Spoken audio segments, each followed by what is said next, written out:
So tell me, like, the first time you got into sales, even before you got into it, what was your mindset? Did you think it was going to be difficult or even easy? How did you approach that? And was there anything that surprised you when you first started in sales? Yeah, I mean, I honestly, as simple as it maybe sounds, like when I first got into it, my mindset was just like, I hated my engineering desk job so much. I was willing to do whatever it took not to get back there. So you're already coming from a pretty negative place, so it was easy. Yeah, like the that is not a sustainable like motivation, but I think in year 1 and 2, it really pushed me hard for sure. Yeah. I think like some of the biggest surprises are like, I got into, I would say like I went to Auburn University, great school. A lot of the jobs are kind of in the Southeast, and I was one of the few that I would say landed like a quote unquote deep tech role at a big tech company in Austin. We had a few that would land jobs in San Francisco. We had a few that would land jobs in Austin, but most everybody was like Atlanta, Huntsville, Birmingham, great jobs there, but not like deep tech.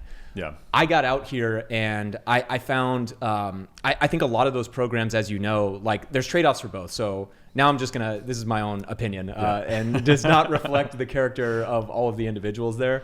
But I just got to this big tech company and it kind of felt like the same thing. It's like, we've got this rotation program. You can try all these different things and that's great.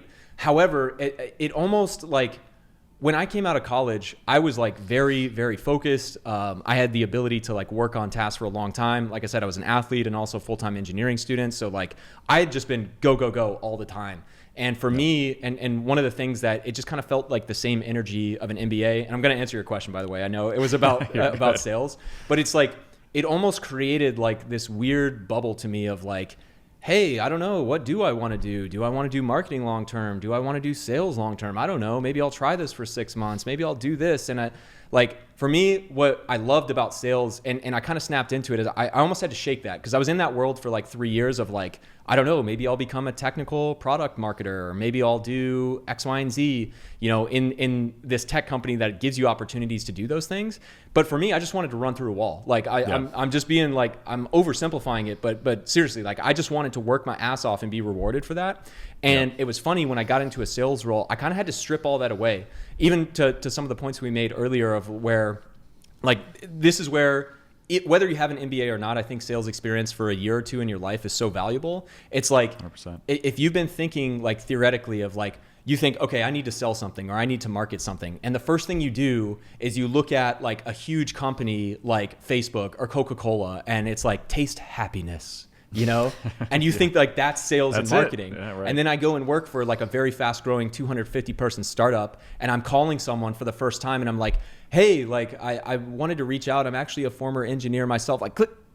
Like that guy does not give a single shit about my background. He doesn't give a single shit about any of the buzzwords that our company says. That guy is working on something and wants to get to a solution. And again, I have a whole channel about sales, so I'm not going to go down the theory of that as well. But I think that's the thing that's missing is it's like, it's so funny to me in sales, like what it really put me in tune with, and it is not the solution to every problem. You still need to be building skills. Like I run my own company now as well on the side, and I have built a lot of skills that are beyond just a direct sales role and what it teaches me.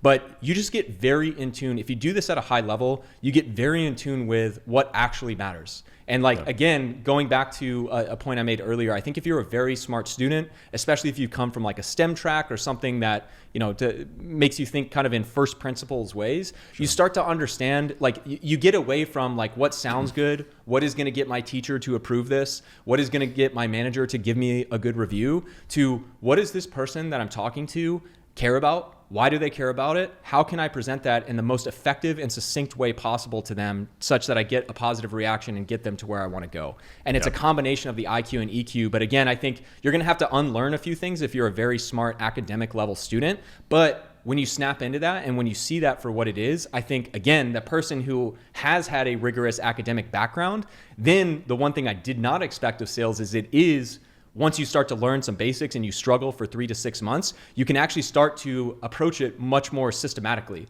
You can actually start to gain a lot of leverage in your own workflow. And so anyway, I could keep going, but I think again, it's like, hopefully that illustrates of like some of the things I didn't expect, but also why I think if you're 50-50 on an MBA, you don't want to commit 100 to 200 grand for this and not make money. Like, it is still very stimulating. And I also think people don't give it the credit for, again, we're talking about the top 10% of performers, not the average person. Yeah. But if you're coming into this with that mindset, you can absolutely crush it. And there is a lot more stimulating activity than you realize. And I don't think you're I mean, I would love your opinion, but in my opinion, like if you have a successful track record as a salesperson and you want to become a manager, or you do want to transition to a more technical role or a more product management role, it's going to take some time, but it's really effective when you say, hey, for the last 3 years, I've been your number one sales guy. I've been on site at Morgan Stanley like every other week for the last year.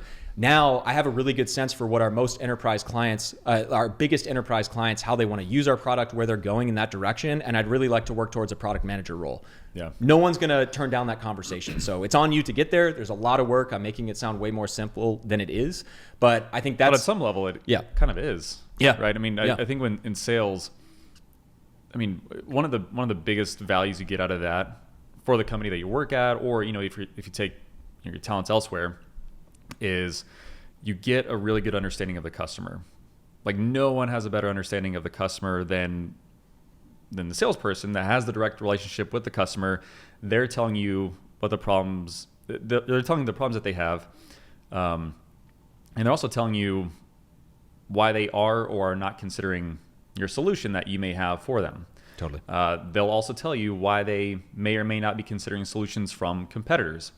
And so as a sales executive, that's invaluable for a company to have. A product manager, really no other role is going to be as in tune with the customer than the salesperson. That's actually having to do the work. And, you know, going back to, you know, MBA, and when I think of that, I think of, you know, a little bit more abstract learnings and application. And there's case studies and stuff that has some concreteness to it, but there's nothing more concrete than sales. Yep. So yeah, there's just a ton of value from that, and even from an entrepreneurial standpoint, just a lot of ways that your career can be directed in certain pathways. So to your point about product management, you know, sales is such a perfect background for that. It's a perfect background for a lot of different roles. So when I was just going to add one more point on the sales front too, in terms of learnings that I think, again, you can get this in an MBA business school type of setting, but I think there is some, when you talk to thousands of people, when you talk to thousands of potential customers too, in a way that it's just hard, like, again, feel free to rebut any of my points here, but I think it's really hard if you've been in a classroom setting or you haven't directly interacted with hundreds and thousands of customers. And I know you do as a product manager. And certainly once you get out of an MBA, I think you'll have this opportunity to talk to customers.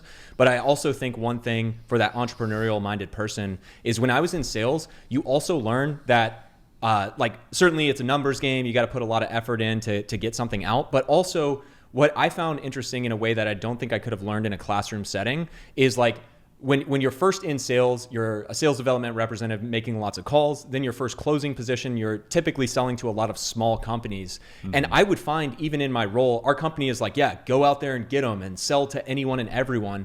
But I would find even like 3 to 6 months every time I changed into a new role, I would find that, hey, e-commerce companies that got funding within the last year that are anywhere from 100 to 500 employees was my sweet spot. And I would just maliciously like double and triple down on that and just absolutely exploit that in a way that I don't think I could have learned in a classroom, right? Yep. And what I mean is like when you actually are carrying a quota, when you actually have to get a result, it really forces you to get creative with constraints in a way that reading a case study or all of these things, which there's value in, but I don't think it can teach you. And if you want to start a business, again, going back to not just the theoretical like, oh, here's some marketing, like we're an innovative startup disrupting the norm and all that, you know, that's like level one.